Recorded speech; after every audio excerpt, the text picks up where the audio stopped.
దోషం ఉండదు. అందుకని శంకరులు ధూళికణంతో ప్రారంభం చేస్తారు. చేసి అంటారు అవిద్యానామంత స్థిమిర మిహిరో ద్వీపనగరి.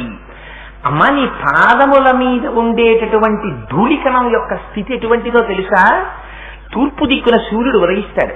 మీరు ఎప్పుడైనా కన్యాకుమారి క్షేత్రానికి వెళ్లి సముద్రపుటొడ్డున నిలబడి సూర్యోదయాన్ని వీక్షించారనుకోండి, సముద్రం మధ్యలో ఎక్కడో ఒక చిన్న ద్వీపం ఉన్నట్టు, అంటే ఒక చిన్న పట్టణం ఒకటి ఉన్నట్టు, అందులోంచి సూర్యుడు పైకొస్తున్నట్టు, బుద్ధ్యద్భాను సహస్రాభ చతుర్బాహు సమన్విత.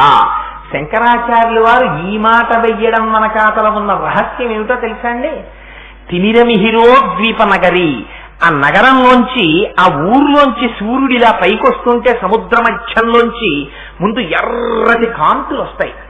అమ్మవారికి లలితా సహస్రనామ స్తోత్రంలో 2 నామాలున్నాయి. సదోదిత, ఎప్పుడు ఎర్రడిది. తరుణాదిత్యపాటల, అమ్మవారి ఎప్పుడు ఎర్రని కాంతితో ఉండే స్వరూపం.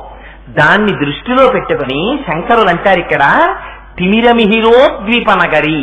చీకట్లను పోగొట్టగలిగినటువంటి సూర్యుడి సముద్ర మధ్యంలో ఉన్నటువంటి ఒక నగరంలోంచి పైకొస్తుంటే ఆ నగరం ఎలా ఉంటుందో, ఆ నగరం ఇంత చీకటిగా ఉంటుందా?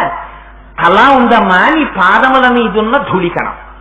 ఇక్కడ కొందరు అన్నారు, అదేమిటండి